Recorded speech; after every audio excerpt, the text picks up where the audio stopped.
from my side also, I welcome the media here. You have a fantastic role to support what I'm going to just mention to you soon. You are part of it and you will continue to be part of it. That is what we will administer as a part of our program, and I'm going to touch that very quickly. So I think there is a big picture which is evolving in the world, in India, in Andhra Pradesh, in agriculture, and also in sugarcane. And sugarcane can twist the whole scenario very differently than the other crops. We don't know, many people don't know, that most of the crops are divided into C3 crops or C4 crops.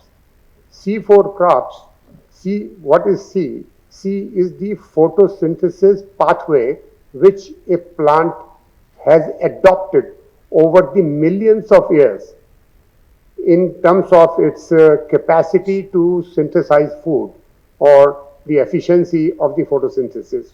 We all know the chlorophyll and photosynthesis part. Now, some crops can do much better than others, and these are called the C4 crops.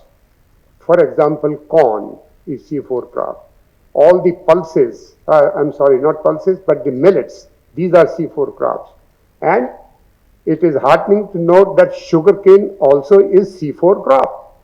So they are able to remove 25% carbon dioxide more than what the other crops, which are the C3 crops, can absorb from the atmosphere. So that's one big change, that the sugarcane crop is different than the others.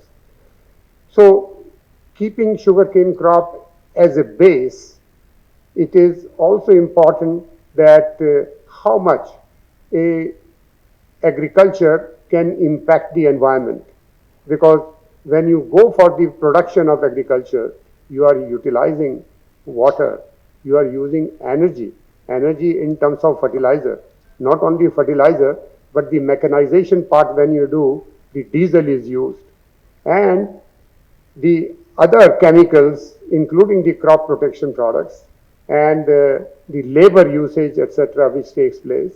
On the other hand, there is also some positive aspects taking place, like the agriculture.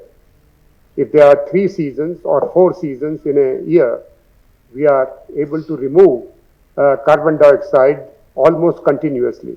If you talk about the forestry crops, it is actually the contiguous process and there is no change.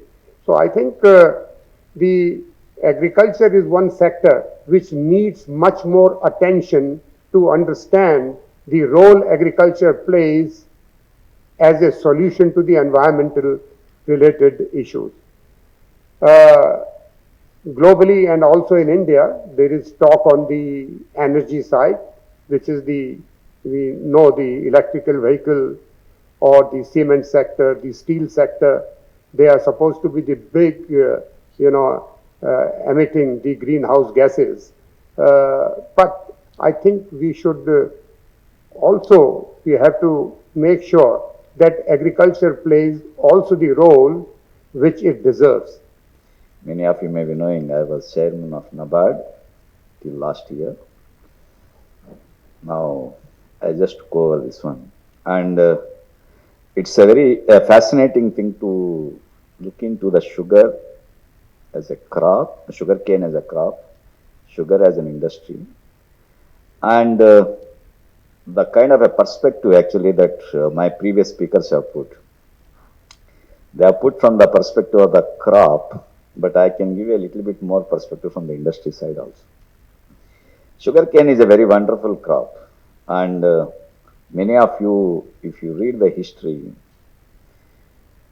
before Alexander, the Western world doesn't know that there is a crop called sugarcane. Entire sugar was being manufactured through dates or maybe honey or any kind of a thing. And first time when Alexander came to India, that is, he was in Sindh, that is the present day Pakistan, but otherwise it was called the Bharat. He was amazed to see a crop giving such kind of a sweetness, and he exclaimed to his soldiers and other lieutenants saying that how at all actually the honeybees can go into that crop and put the sugar into the crop. Actually, he was not even aware that the sugar cane has got that ability to produce sugar. So then, but India was very fortunate that we are having sugar cane for not a millennial years and all those things. And good was being manufactured that time, and now afterward, then the new technology has come. Actually, we came into the sugar. And as you are aware that in the entire world, actually the two countries which produces close to 60% of the sugar are the Brazil and India. Brazil produces much more cane, but they divert almost 80% of the cane for the ethanol production. While in India, we produce close to around 360 to 370 million tons of cane, and of which only as 20% of the crop is earmarked. Generally, we are diversifying into the ethanol production, and rest is coming into the sugar.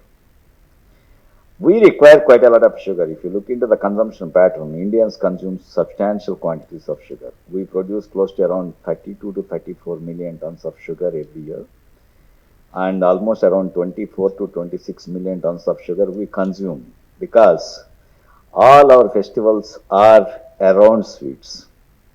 So that's why actually we do quite a lot of it.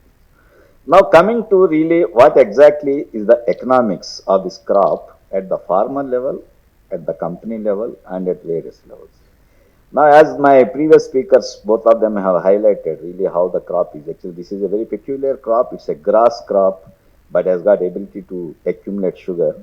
And we now have got good technologies to extract the sugar to a very great level of efficiency levels. Now, the coming to the production process, because now actually sugarcane industry is basically hinges on the production of cane. Now, as you are telling, actually we are having around 5.9 million hectares, or maybe close to around 6 lakh, maybe even 60 lakh hectares of land under this sugar cane. And the average production, as you was telling, that actually the potential is there up to 300 tons, but we are at the rate of around 78 to 80 tons. And again, if you take the various places, various states, actually that our production levels vary substantially. In Maharashtra, probably you may get around 90 to 95 or even 100 tons. And earlier that many parts of coastal Andhra Pradesh were getting the similar kind of thing, but today many of them are not producing at all. Now, some parts of Karnataka